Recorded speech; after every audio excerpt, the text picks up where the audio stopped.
Assalamualaikum warahmatullahi wabarakatuh. Selamat siang. Kami dari kelompok 8 akan mempresentasikan mengenai unit pengolahan secara biologi proses anaerobik atau anaerobic bevel reactor.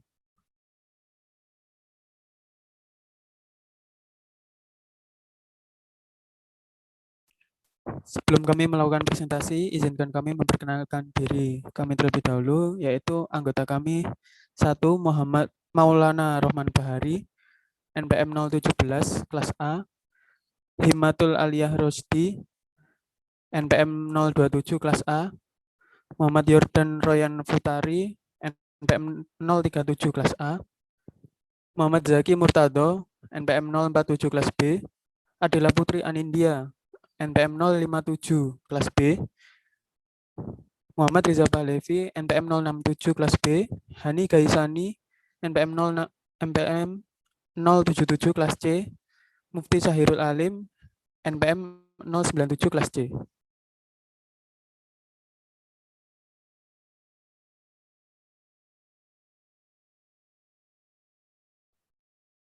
Sistem pengolahan biologis.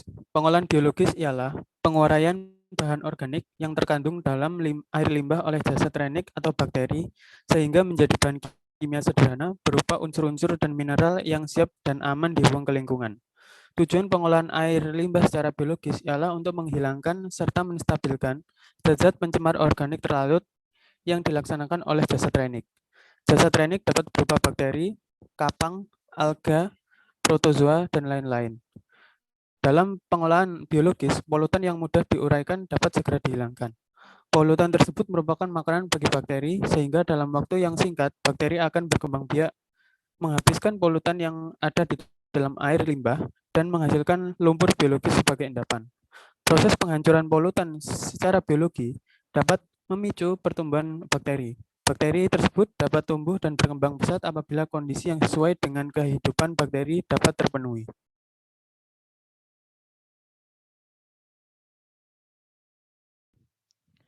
Selanjutnya itu ada pemilihan metode pengolahan yang akan digunakan. Tergantung dari yang pertama tingkat pencemaran yang harus dihilangkan, besaran beban pencemaran, beban hidrolis, dan standar buang atau efluen yang diperkenalkan.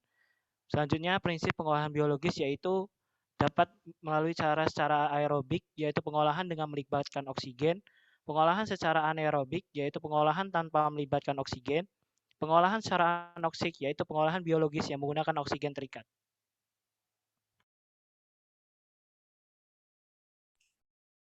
Pengolahan anaerobik. Proses anaerobik adalah pengolahan biologi yang memanfaatkan mikroorganisme dalam mendegradasi bahan organik dan tidak memerlukan oksigen dalam menguraikan pencemaran organiknya. Keberadaan oksigen justru dapat menjadi racun bagi mikroorganisme anaerobik pengurainya. Ciri khas dari proses secara anaerobik adalah terbentuknya gas metan atau CH4. Sistem pengolahan anaerobik digunakan untuk mengolah limbah dengan beban organik yang tinggi. Pengolahan anaerobik ini menggunakan bakteri yang hidup dalam kondisi anaerob, yaitu bakteri hidrolisa, bakteri asetogenik, dan bakteri metanogenik.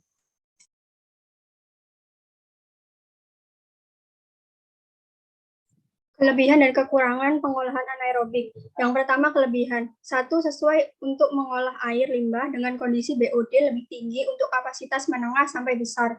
2. Menghasilkan biogas 70 hingga 90% CH4. 3. Tidak membutuhkan energi untuk oksidasi. 4. Membutuhkan area lebih kecil. 5. Lumpur yang dihasilkan lebih sedikit. Sedangkan kekurangannya 1. Temperatur air limbah harus dijaga sekitar 30 hingga 35 derajat Celcius. 2. Derajat diolah dalam sistem anaerobik efluen perlu diolah lagi secara aerob sebelum dibuang ke badan penerima untuk mereduksi parameter NH4. 3. Tidak sesuai untuk mengolah air limbah dengan konsentrasi nitrat atau sulfat tinggi. 4. Pengoperasian cukup rumit karena sangat tergantung pada temperatur dan pH air limbah.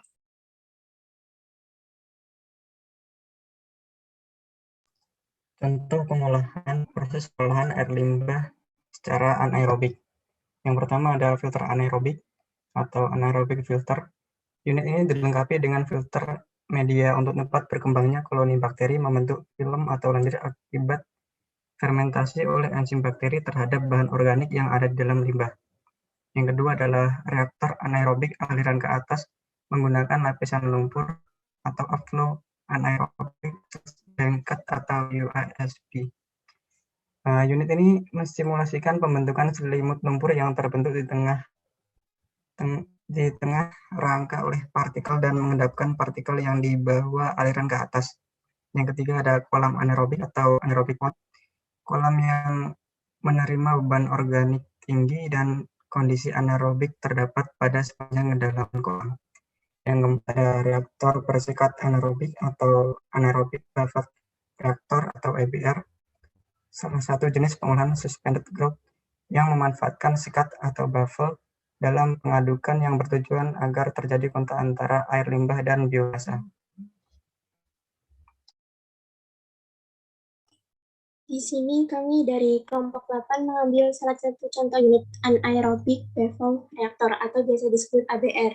ABR merupakan pengembangan dari reaktor upflow anaerobic sludge blankets yang memanfaatkan sekat dalam pengadukan yang bertujuan untuk memungkinkan adanya kontak antara air limbah dan biomasa.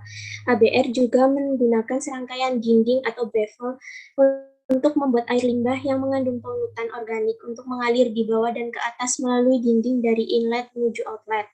Pengolahan tersebut merupakan pengolahan yang murah dari segi operasional karena tidak diperlukan penggunaan energi listrik dan memiliki efisiensi removal organik yang cukup baik.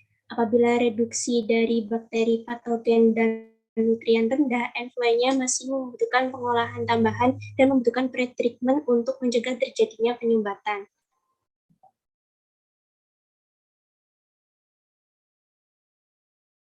Selanjutnya itu anaerobik, kelebihan dan kekurangan anaerobik buffer reactor, yaitu pertama kelebihannya ABR mampu memisahkan proses asidogenesis dan metanogenesis secara longitudinal. Yang kedua, desainnya sederhana, tidak memerlukan pengaduk mekanis, biaya konstruksi relatif murah, biomasa tidak memerlukan karakteristik pengendapan tertentu, lumpur yang dihasilkan rendah, SRT tinggi dicapai tanpa media pendukung, serta tidak memerlukan sistem pemisahan gas. Yang ketiga, selain itu pola hidrodinamik ABR dapat mereduksi terbuangnya bakteri, bacterial wastewater, dan mampu menjaga biomasa tanpa penggunaan fixed media. Kemudian kekurangan dari ABR yaitu yang pertama, waktu startup untuk mencapai kondisi tunak steady cukup lama, umumnya berada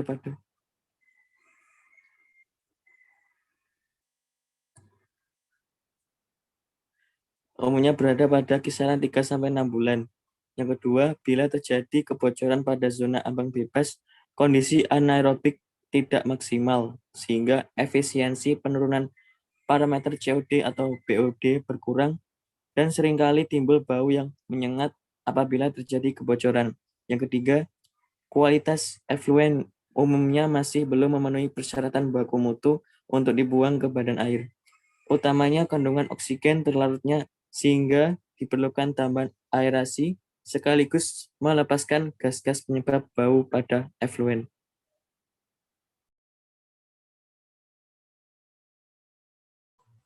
Ya, selanjutnya berikut contoh bangunan anaerobic buffer reactor. Kriteria desain anaerobic buffer reactor sendiri yaitu ABR berdasarkan SASE tahun 1998. Yang pertama, upflow velocity yaitu kurang dari 2 meter per jam. Kemudian panjangnya 50-60% dari ketinggian. Kemudian removal COD 65-90%. Kemudian removal BOD 70-95%. Kemudian organic loading yaitu kurang dari 3 kilo COD per meter 3 per hari. Kemudian hydraulic retention time yakni kurang dari 8 jam. Ya, berikut pemaparan dari kelompok kami. Bila ada salah kata mohon dimaafkan. Wassalamualaikum warahmatullahi wabarakatuh.